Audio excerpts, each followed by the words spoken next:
Пес по кличке Сармат из Коми номинирован на лохматый «Оскар». Международная премия «Мой ласковый и нежный зверь» учреждена, чтобы выразить дань признания героям из числа братьев наших меньших. Напомним, пес Сармат вместе со своим хозяином, ветераном патрульно-постовой службы Андреем Мухиным, дважды участвовал в специальной военной операции. Там овчарка служила охранником и негласным талисманом подразделения. А еще не раз спасала жизнь бойцам. В Сыктывкаре даже собираются установить храброму Сармату памятный знак. С владельцем четвероногого героя встретился Павел Королев. Сидим, вот, пережидаем обстрел. Сармат башкой только крутит.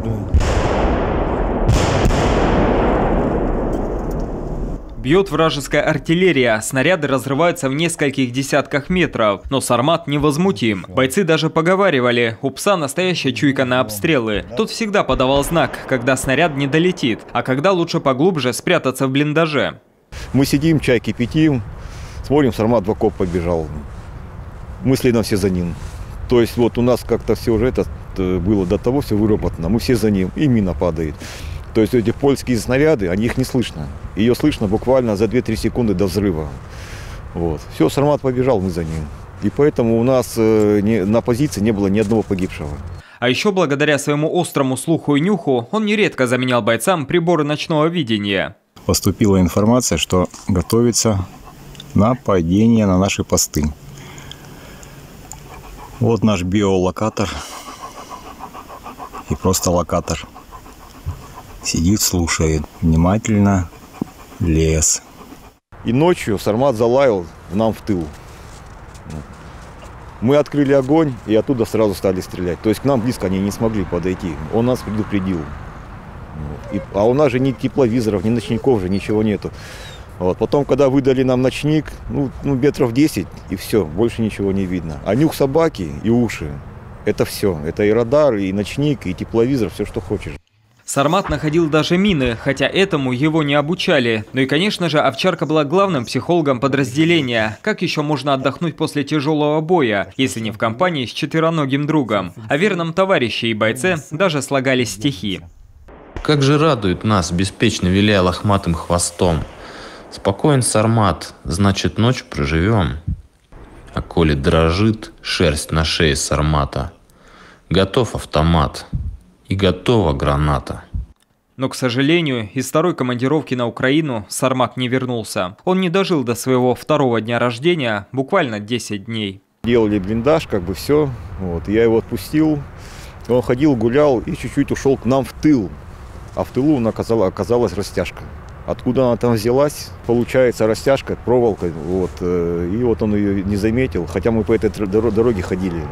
Сармат умер на руках своего хозяина и санитара подразделения Эмиля Воеровского.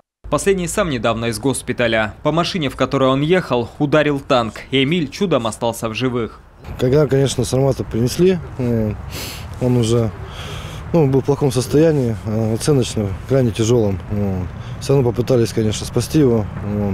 Хозяин его очень сильно переживал, конечно, и момент его ранения, и потерю, конечно, собаки. Очень жаль, что остался Сармат лежать там. Я надеюсь, мы навестим его могилу в следующем году. Вот. Если будет на то, как говорится, воля Божия. Сидеть. Черкес, не отвлекайся. Вот, держи. Молодец. Молодец, молодец. Вот так вот. Учитесь.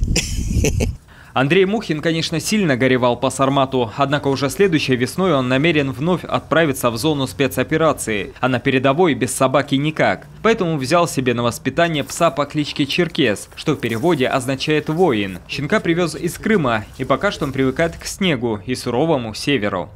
От ветеранской организации взял путевку в Крым, мне выделили. Вот, сразу стал в интернете смотреть, где есть ближайшие щенки восточноевропейской овчарки, потому что Сармат тоже был восточноевропейской овчаркой. Вот, и вот в Симферополе нашел товарища себе. И боевое слаживание у нас прошло успешно. Он принял меня хозяином, я принял его новым другом.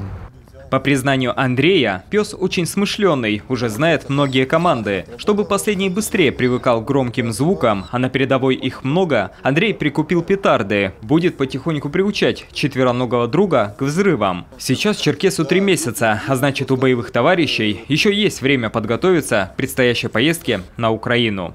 Павел Королев, Алексей Паршуков, телеканал Юрган.